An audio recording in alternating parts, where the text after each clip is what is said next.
how do I sell beats? How do I turn people into fans of my music if I'm a recording artist? And I feel like the answer is simple, but the process is exhausting. So obviously content is one answer, but there's another C word that's kind of a secret, and it's only a secret because most people skip it completely. All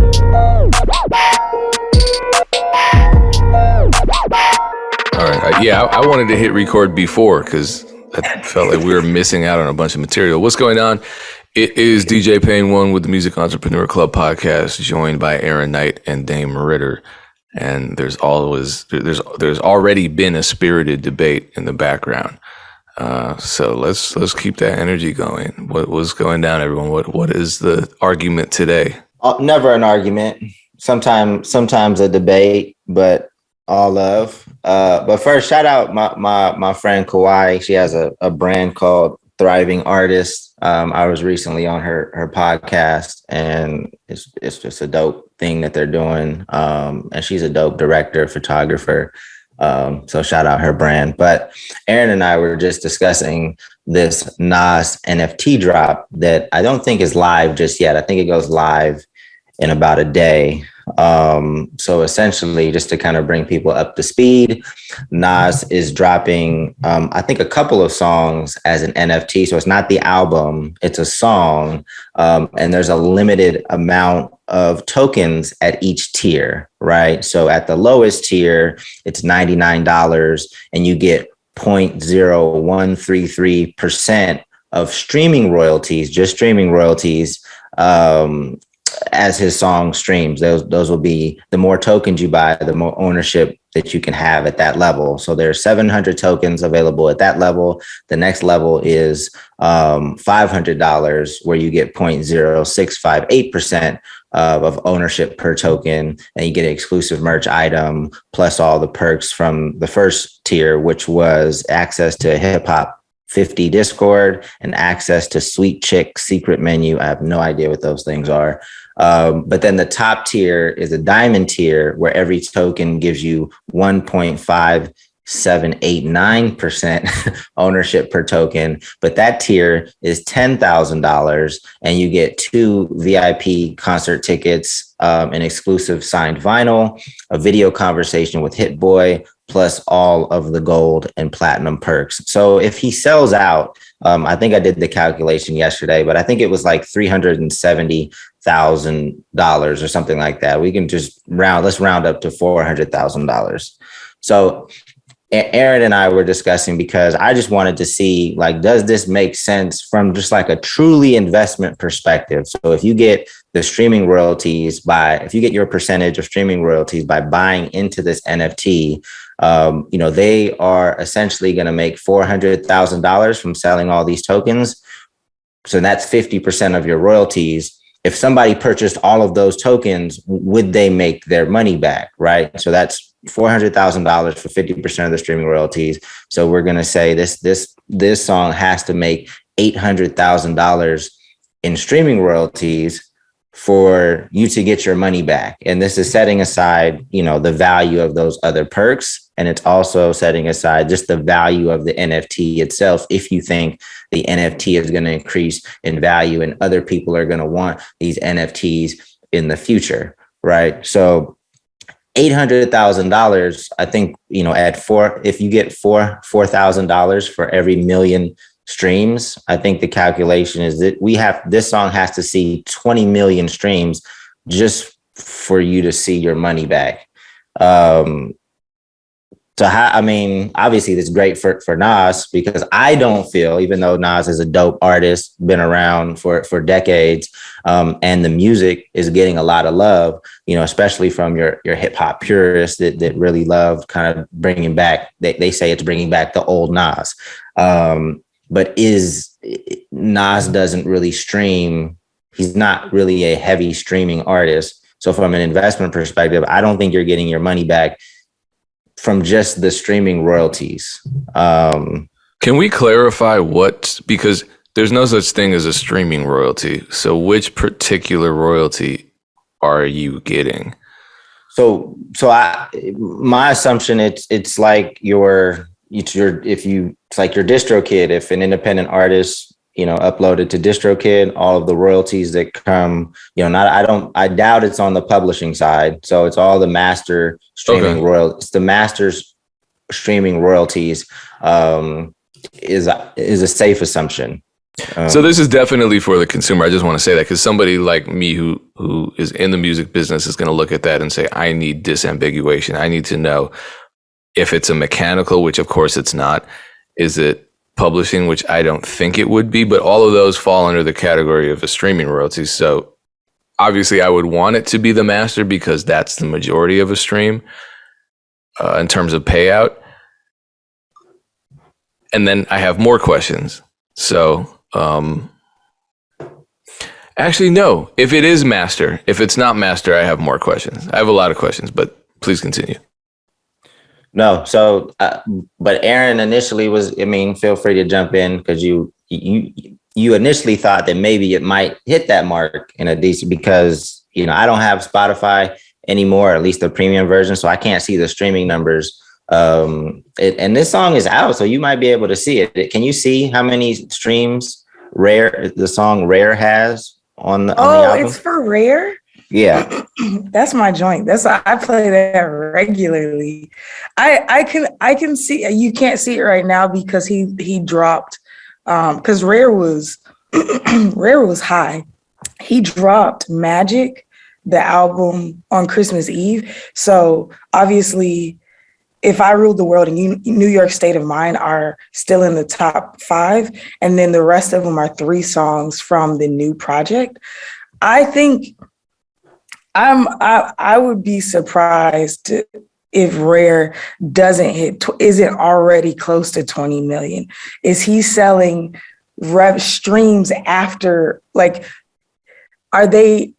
it cumulative streams or is it streams since he released the NFT, since the song dropped? Because that would make a huge difference too. Because King's Disease 2 dropped it dropped in August. So it's on King's Disease 2, which is great album. This is what made me Nas is killing it on the music side right now.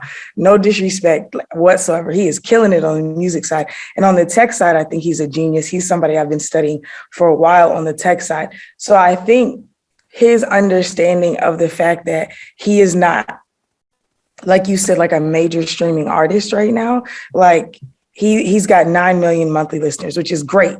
But for somebody like Nas, he's looking to diversify his music revenue, which I think is super smart that he's dropping an NFT for it. So I don't know. Rare may hit another 20 million streams, but I'm with Payne. So it's at 20 million now? If it's not, it's gonna be close for sure. Because it's been in his top before, I can't see it right now.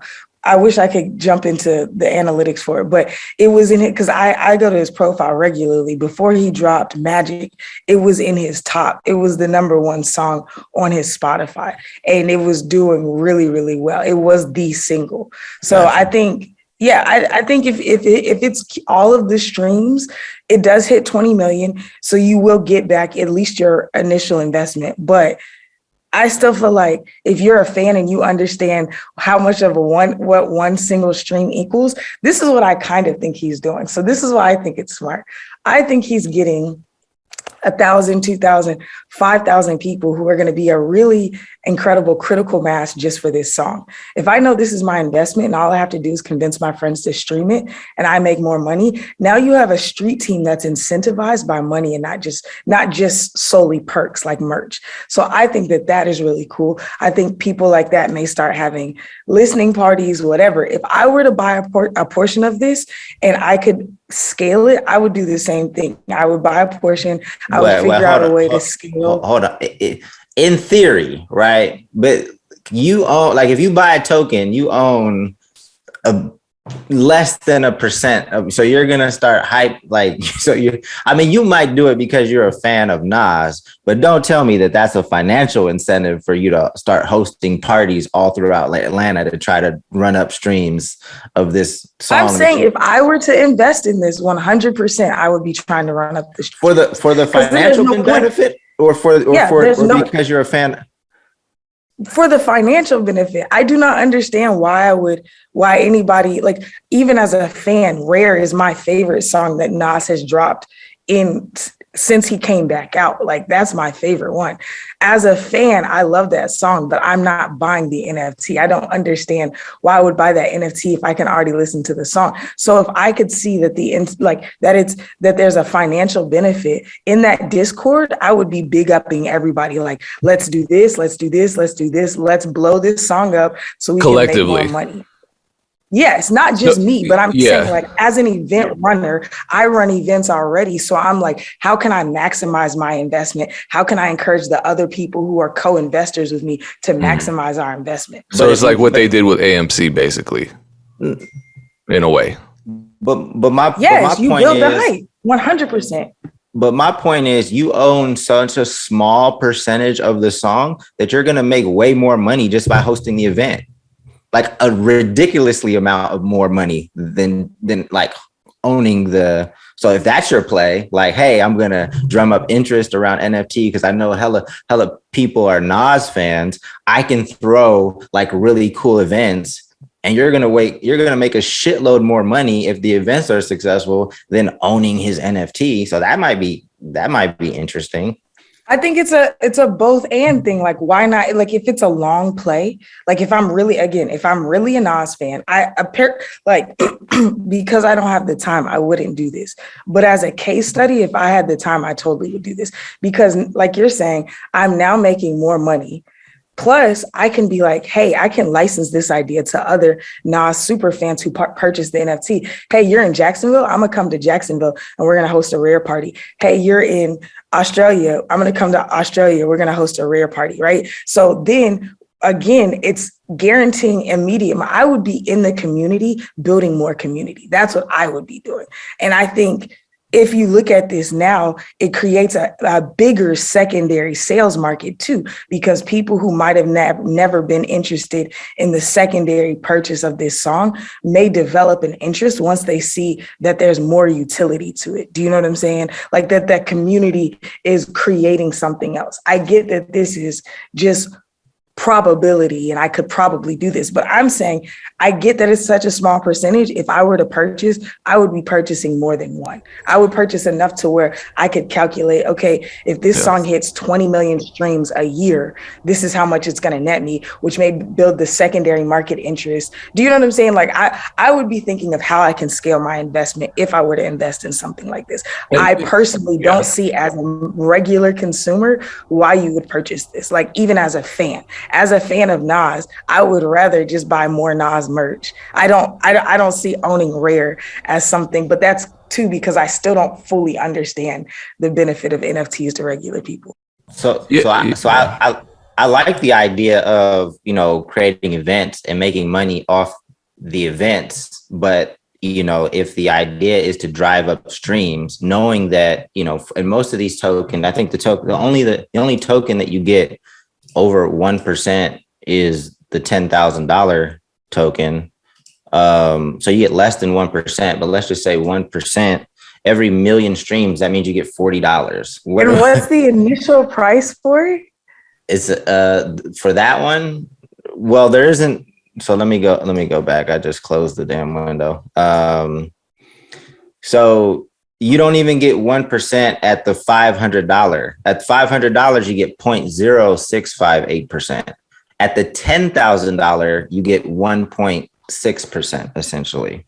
I think this is just so that you can own a piece of hip hop history. For sure. For sure. That's it. But that's what I want people to know. And do either of you have an issue with, because one of the problems we've said with the music industry over the past decades has been transparency. Now the lack of transparency has just been put off to the consumer because we ask these questions because we're in the music industry. Do we have an issue with that? Do we have an issue of the lack of transparency into what exactly do I own if I purchase? I'm a fan, so I'm not in the music industry, so I may not ask these questions.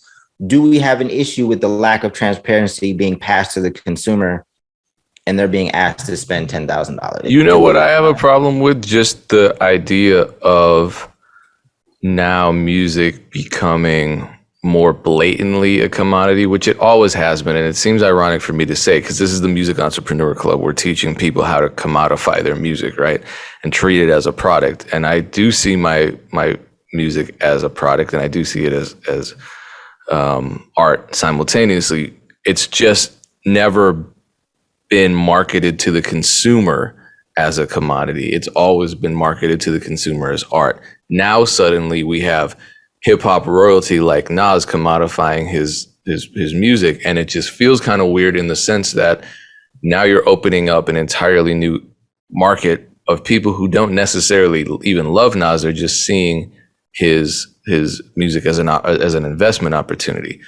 Is that actually how things are going to play out? Do I think savvy investors are looking at it that way? Probably not. My hope would just be, if you have money and you want to support Nas and you want to be a part of this new endeavor that he's embarking on, that should be motivation enough for you to do it. If you don't, just listen to the music and enjoy it as you always have. But I have other questions, but I'm going to pause there in case Aaron wants to chime in.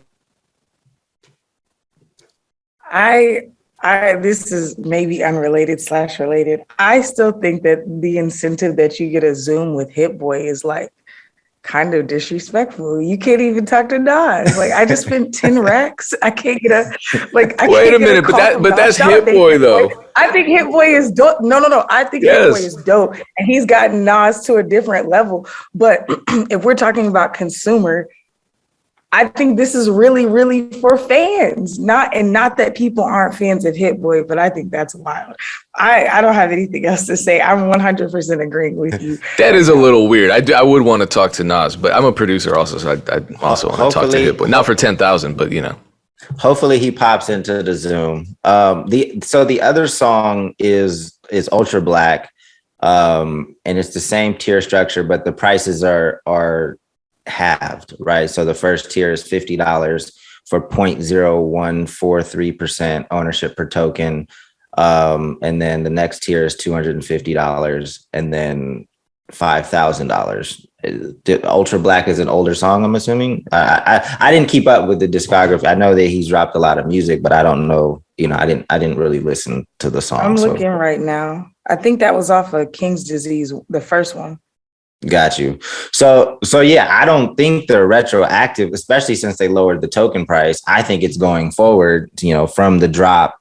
So those are two important questions that if you were just an investor and you didn't just buy these because you were a huge fan, Payne's question in terms of like, what royalties are we talking about? Is it just the master streaming royalty, or does it include the publishing, which I doubt? And at what point, Aaron, like you said, at what point are we counting these royalties? Are we backdating since the song dropped again, which I doubt, or is it going forward? So if you're a fan of Nas, I would encourage you to partake in this, because I think it's cool. And Nas is always, pushing things forward, and he's just a dope artist. But from an investment perspective, I would find a billion other things to invest in. Like, I think that should, but that's my take. So my questions are then, the first question was, if you're being cut into the master royalties, then that's one thing. But if it's some other kind of royalty, I can see that getting a little sloppy. Like if somebody is cutting you in as a very small owner of the underlying composition, well, then that complicates things, because for a lot of reasons. But it would also be cool for the consumer, because let's say the track, the album that the song is on, or the song itself is nominated for a Grammy. All of a sudden, that investor becomes a Grammy nominee. Do you see what I'm saying? So something to think about. I don't know if people would be willing to start doing that, but I think that may be smarter for an artist like Nas, because if you're cutting someone into the underlying composition, I know that feels gross, because that's just kind of not something that you're supposed to do. But maybe take 10-15% off the overall 100% and reserve that for investors. I'm only saying that because in the era of streaming, those royalties that come from the underlying composition are kind of relegated to it, unless you're getting a ton of radio play or you have a mainstream single.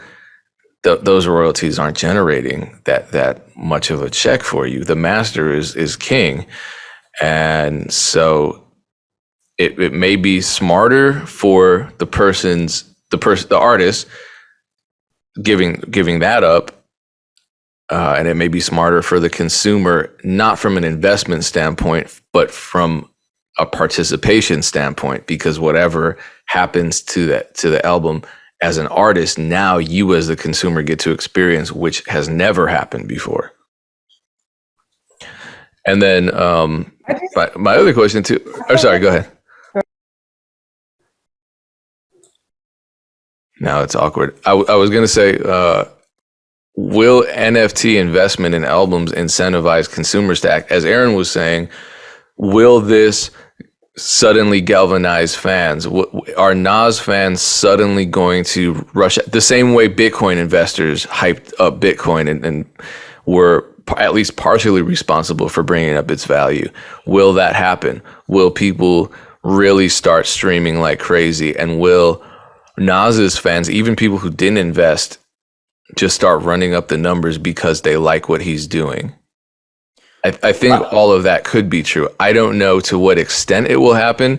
Will it happen to the extent that suddenly whoever invests will double their investment? I don't know. But I imagine the hype does have value. Yeah, well, I would say two things, and one of them is a question. Like if one of your friends bought an NFT and got streaming royalties from some random song and was like, hey, I think you guys should stream this song because I bought an NFT and own the streaming royalties. Like, it's going to be hard to do that. But what is happening right now on a larger scale is just people hyping up music NFTs in general, which might lead to more sales, at least in the shorter term.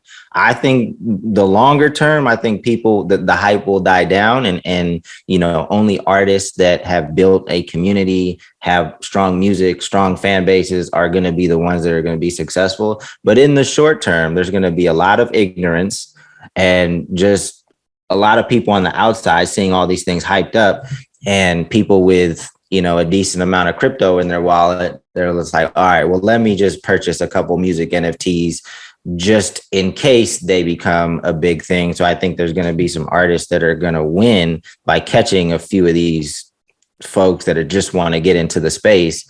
And I think that's kind of what's happening now. I mean, because I don't know if it's just my timeline or your guys' timeline, but all I see is in terms of Twitter, NFT this, NFT that, music NFTs are the future. They're going to change the game. They're going to erase labels. They're going to get rid of managers. Like, it's a lot of hype right now. And I think that, like I said, in the short term, there's going to be some people that just run into the space because they see the hype. So that's kind of happening right now, like not on an individual NFT level, but like just just the lane itself, the entire lane itself. There's an artist named Latasha. Have you heard of her, Dame? Yeah. So I hear that she's killing it. I see what she's doing. I want to get into, she does these Zooms. I want to get into a Zoom just to see, but she does a ton of onboarding. So like teaching people about Web3, how she's involved in it, and then how they can get involved in it. And there's he's a guru that I follow. His name is The Young Exec. And he keeps talking about, if you don't onboard your fan base, they're going to be left behind. So I think I'm with you that once people, like in the short term, if you onboard enough fans and you build a community, they're going to support it. I also feel like if you have a solid community, even if they don't understand to a degree, you're going to still get some support. I don't know. I think that using NFTs similar to the way that you're promoting crypto, which is what we were just talking about, is a slippery slope, because with crypto, it's like with anything, the value is conflated, right? Anything. That's just like the value is perception. But with NFTs, when you can't quantify the resale value or the actual, like the reason that NFTs work is because we're just classifying it as art. So whatever somebody puts the value on it, cool, we can buy it. Now, when you start to share the royalties, I'm a little bit confused because again, if I was a savvy investor and you start talking about royalties and I ask you to break down what a streaming royalty actually equals, I can't see anybody wanting to buy it now and being like, yeah, this is a great investment for me. So then again, now you're just selling it as art. So why not go the exclusivity route? Why sell something that's already been around? But for instance, like Rare, like I get he's selling Rare because it was a big song and he's selling another song off of King's Dead or the first one.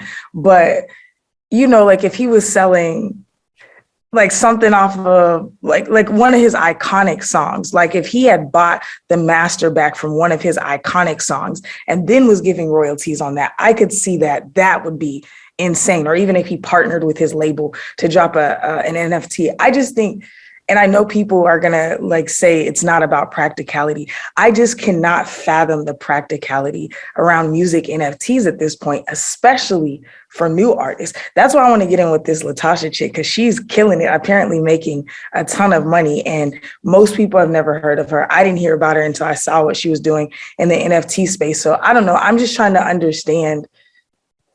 Because again, I have a whole NFT platform that I'm partnered with. We're about to start launching stuff. I feel like the exclusivity factor is the only thing that I understand about music NFTs. Everything else, I need somebody to explain to me why anybody would want to buy one. Because I don't. And I love supporting music. And I'm just like, what? Like, why would I get this? Yeah, I mean, I think you understand. I mean, it's just not for you, right? I think, you know, for people in the crypto world, they feel differently and they want to support some of these artists. I think that, you know, if you were a first mover in the space and you're building community and you're educating, I think that, you know, there might be some longevity there. But I still feel like those artists are going to want to like be successful. I mean, there might be some artists that like make a killing, make a lot of money in that world, but like they're still not touring, like they're still not doing the things that they probably would love to do because they're making a lot of money from a few fans. Is that something they're going to be comfortable with? You know, at what point do they want to have more streams and have more fans around the world to actually, you know, do some stuff in real life? And maybe people are comfortable just living in the metaverse. You know, or do they want to be in real life? But my other question to you guys would be like, you know, as much as we talked about ownership and the importance of ownership, and now we're seeing artists like just selling their ownership. Of course, it's, you know, it's a better deal than what you would get from a label, you know, just on paper, if we're just talking about the numbers. But now we're getting comfortable just selling ownership of our music again. Like, I thought that was what was important. I thought, and I've always been a person that said, look, you know, you created an asset. And I know that there's an emotional tie to that, but there's a price for everything and assets get bought and sold every day. I'm cool with it. But the artist told me that ownership was important and now we're selling it. So, and celebrating it as independence.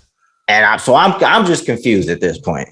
Well, but you know, come on, Dave, you know what it is. They don't understand. What's that? I think it's the ability to set your price at this point now. Like you are taking more control. And then, like you said, Nas is only selling 50% of it. I think it's more of, I hear your point and I'm not disagreeing, but I think it's more of power to the people. Like I'm going direct to consumer versus selling to the man. And then the man's telling me the value of this. And then the man is now going to my consumer and making way more money off of me. I think it's the fact that they get to set their own price and participate in the benefits of selling. You know, like, I don't think there's a problem with, I hate gentrification, right? I hate it. It bothers me because there's no soul to it. But I don't think there's a problem with owning an asset in your city, especially as Black people, and then selling it for the right price.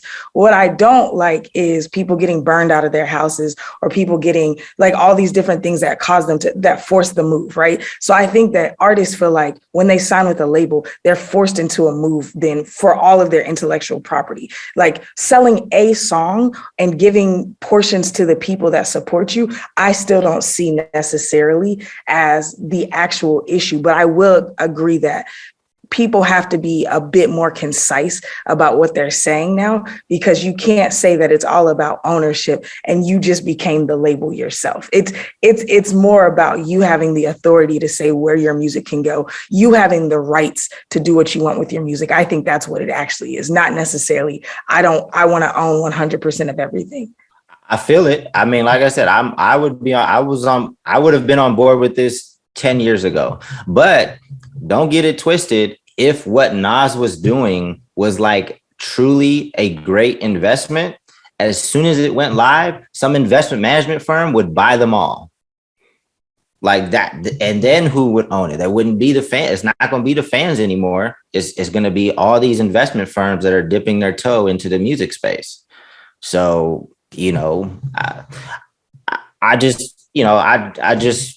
I like the discussion, but there was a lot of artists that were like, I got to own everything. I'm passing this down to my kids. And it's like, all right, there's probably better investments out there than your music. So you should probably have the conversation if somebody wants to invest. Because to me, it's like, I think ownership is important, but it's like, okay, you can get paid for an asset that you own and then buy something else that you own. So, and that might be a better investment. You can put it in real estate. You can put it in Bitcoin. You can put it. So there's a lot of other investments that might be better investments than your music. So even if you sell your catalog, you can buy something else that you own.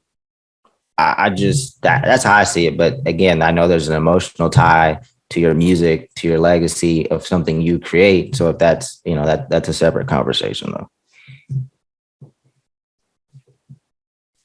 Do we have, I know we spent a lot of time on this. Yeah, I got something to talk about. So last week I came with a piece of news, which was, what went down on the Math Hoffa podcast, which I think is incredibly, what's the word? Revealing. And this week I just have an experience to speak about, but it has to do with answering the question of, how do I sell beats? How do I turn people into fans of my music if I'm a recording artist? And I feel like the answer is simple, but the process is exhausting. So obviously content is one answer, but there's another C word that's kind of a secret, and it's only a secret because most people skip it completely or they just can't figure out how to do it well. And that word is conversation. So somebody might reach out, and this happens to me all the time. And this is a great example. For producers, at least, and I want to talk about recording artists, someone might reach out to me and give me a lowball offer, maybe even an insult, where someone's like, "Yo, I want this exclusive beat for $100 or something." I'm like, I'm not. I could ignore them, just be like, that person's an asshole. I'm not talking to them. I could cuss them out, be like, "You're out of your mind. Never in my life lose my email address." Or I could start a conversation with them and potentially salvage what is ultimately just a misunderstanding. Now, for me, I have to be able to explain to a person who is already skeptical why they should work with me under my terms. So if someone's coming with the whole, I want an exclusive for $100, I have to explain to them why, one, I'm not doing that reasonably, not like emotionally, not like this is my art, more like this beat has generated more than that, so I can't do that. And also, here's an alternative. Here's why my alternative, I'll cut that price in half and just give you a different kind of license. And here is why that's a better idea. But I understand the music business, and that's the value I add. Not every producer has that knowledge base or experience, which is why we're always saying education is so important, because you need to be prepared for these conversations. Otherwise, you're just going to be this emotional wreck that's trying to argue their way into a consumer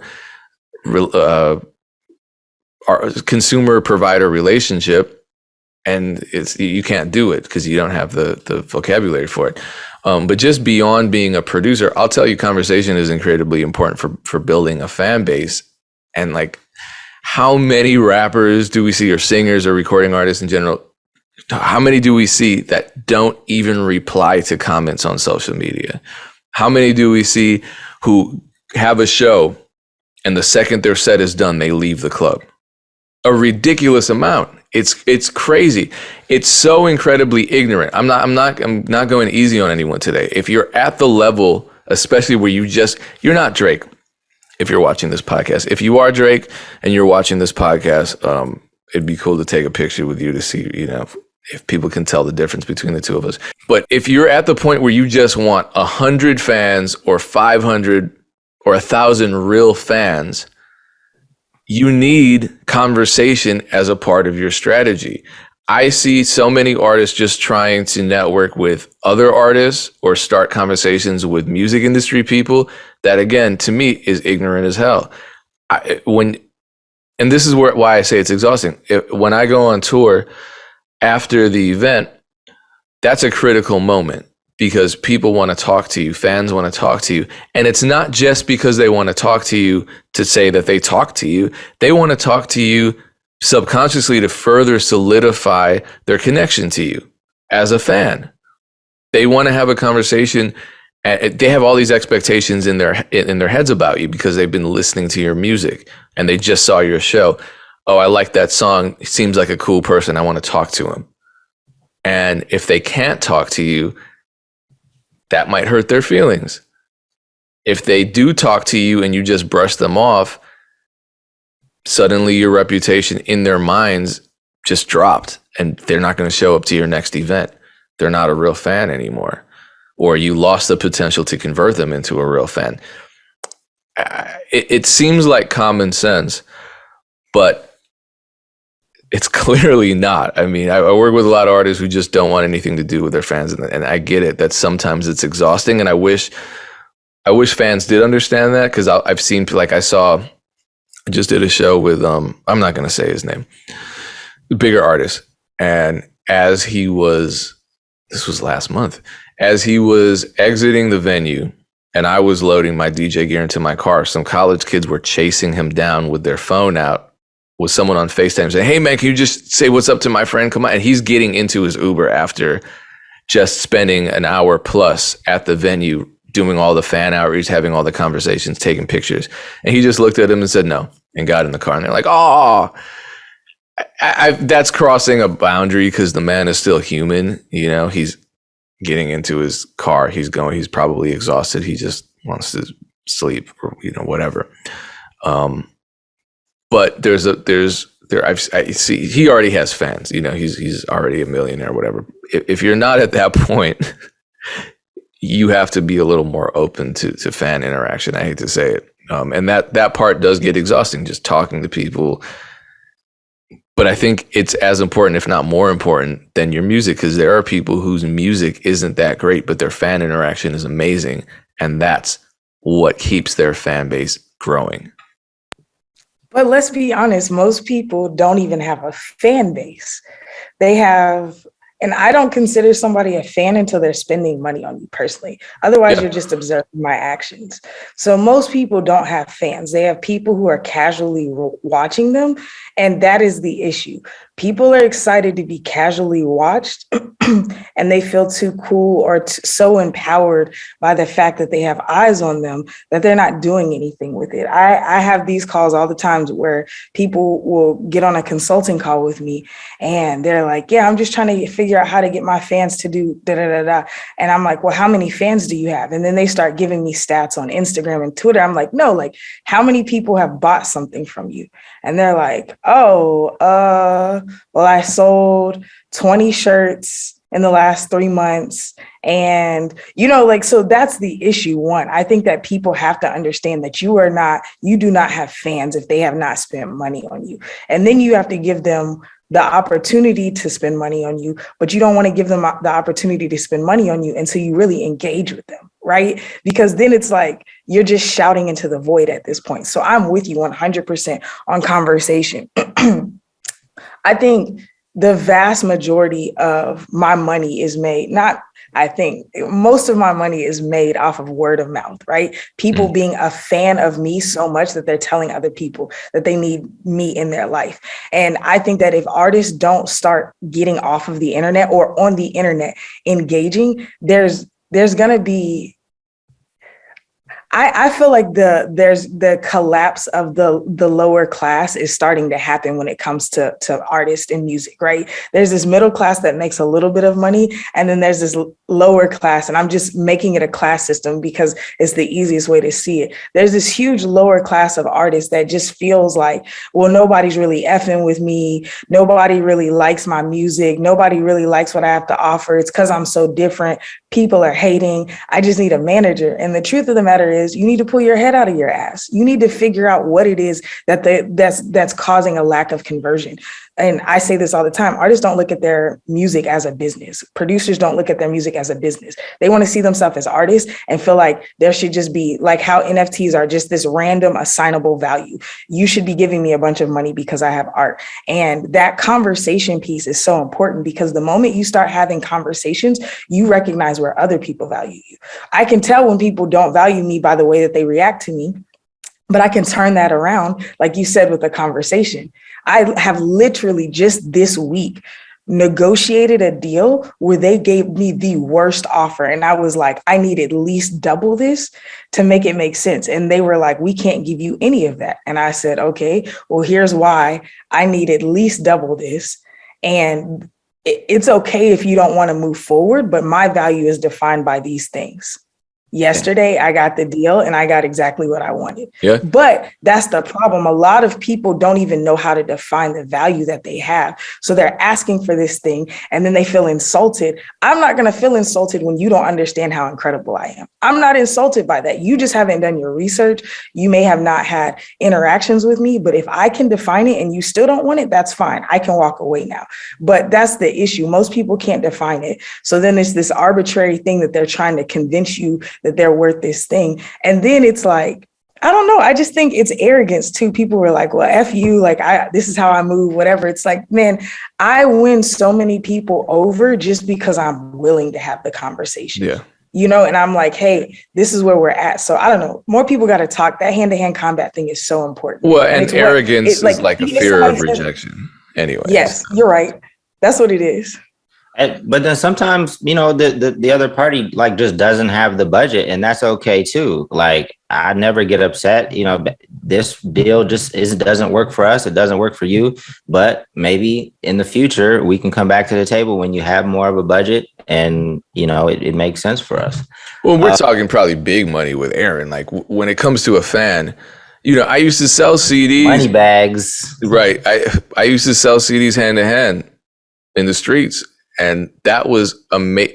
As someone who's an introvert, that was an amazing experience because I'm walking up to total strangers and trying to get them to give me money for a product they've never heard and didn't want. And it worked. I would do it. I would successfully sell several CDs a night. Those people would convert into fans. Was it the smartest method for me? No, what I should have been doing is selling the CDs, but also creating some kind of feedback system where, you know, I'm telling them, you know, email me, here's my email, or call me. You know, I would have some kind of separate number. I didn't have the money for that at the time, but some way for them to contact me after the fact to tell me what they thought about the CD. And I think they would have because they've already invested their money into it, $5, $10, whatever, but they're going to give me feedback. Probably the majority of them will, or at least half. And that's valuable. If I'm at a show and no one knows who I am and I just performed and people saw me perform and I don't have an email list, I don't have any kind of merchandise, and I don't have a willingness to talk with people, then that show was basically worthless. I didn't accomplish anything in terms of fan building. But I see artists who really kind of don't have fans, who aren't doing music for a living. They still can sell a shirt. They still can sell a CD.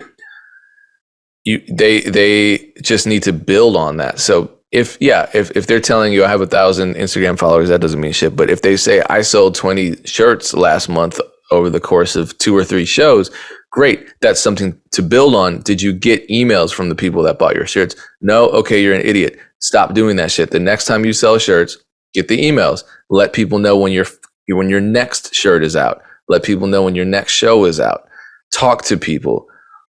That's what I'm saying. At that point, you can afford to have an attitude. If you only sold 20 shirts, then you might not even have 20 fans. You may have 20 people who like your shirt. Now you just have to convert them into fans. And you do that by showing them who you are and turning them into fans of your personality. And what do? The next time you tell them, hey, I got a show, come through. People don't tend to go to concerts alone. They might bring a friend. They might bring a couple of friends. Suddenly your fan base is growing.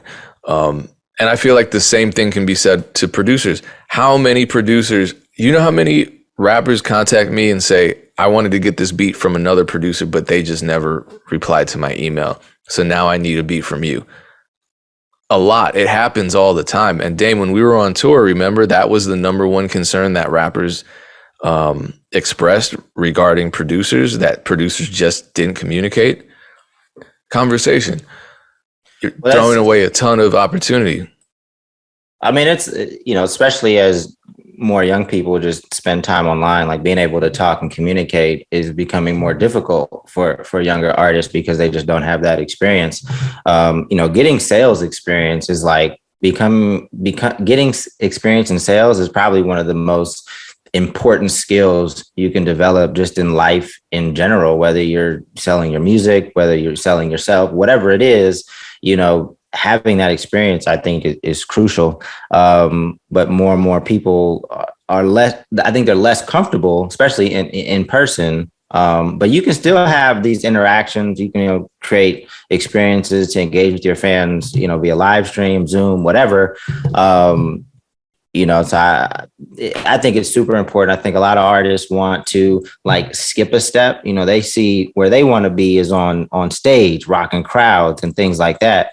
But you don't really get from where you are currently to that stage without having these conversations and have people come to like you as a person. And then there's also the people that can't do it because of a mental illness or anxiety or whatever. So that's also a hurdle that some people need to get over. Yeah. And then just randomly, I would. Again, me and Aaron, we slightly disagree sometimes. I would say a fan, because you guys said so much. I was in my mind. I was like, let me come back to this. I would also include a fan that gives you something. Like I would say a fan is even somebody that takes the time to give you their email address or maybe not email address, phone number for sure. And a fan is somebody that shares your music. I wouldn't necessarily say a fan has to spend money on you.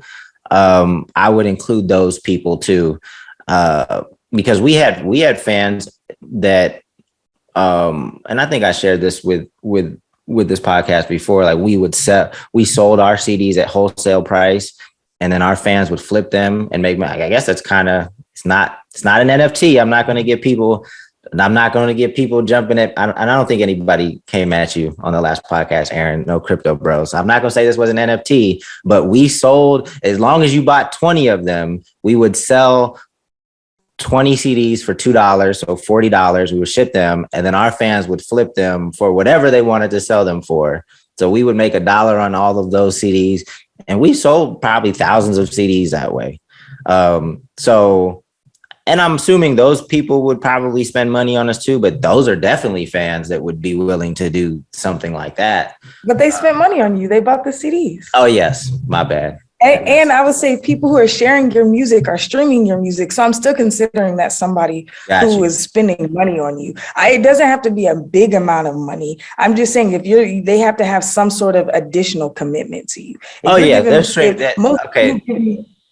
If we're including streaming, most people give me their email are definitely going to at least stream the song. Then from there, I can flip that. You know what I'm saying? I just think a fan has to be quantifiable outside of social media. Got you. Cool. They're definitely on the same page. But yeah, and I know that in the early days, the guys were way more comfortable talking with fans. And Hop had his moments, right? Like he would have those moments where he would talk to everybody in the room, and then he would have those moments where he didn't talk to anybody, and then he would release songs calling his fans fiends and telling them to hop off his dick. So he literally has a song that says "Don't ride," like the chorus, and he's telling his fans this. And I'm just like, how does this work? And how are these people like rocking to this at the shows? Well, let me say this near the end of the podcast, when all the people that haven't that have already stopped watching who aren't fans of us, Hopsin fans are fucking weird. And I'm not saying that they're a bad weird. I'm not saying that they're a good weird. I'm saying they're weird, and their weirdness is complex. Too complex for me to explain. It's outside of the scope of my research experience. And I know this from the comments that we've received every time we bring up the man's name. So they must have had a very complex relationship with Hopsin, and it's one that I can't understand nor explain. So I won't try. It clearly worked, so I'm not judging it. Shout out to that strategy. Here's my thing though. Don't use that strategy. Just because it worked for Hopsin doesn't mean it's going to work for you. And that wasn't like his initial. I mean, he had people that were already kind of invested in him before. Like one of the songs was literally called, I believe, unless I'm mistaken, it's called "Fiends Are Knocking," and the fiends are the fans. Like that's who they are. So I don't get it. Like I would never go to a show and like the artist is telling me to hop off their dick. Like that's just not happening. I'm immediately not a fan if you're calling me a fiend or you're telling me to hop off your dick. But Hopsin also literally has racist fans as a black artist making black music. So there's like I said, it's complex. They're weird.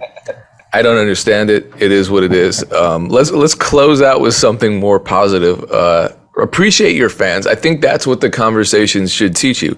It's not just about what you can get from them. It's what you're giving to them and what you learn about your fan base and how better you can appreciate them.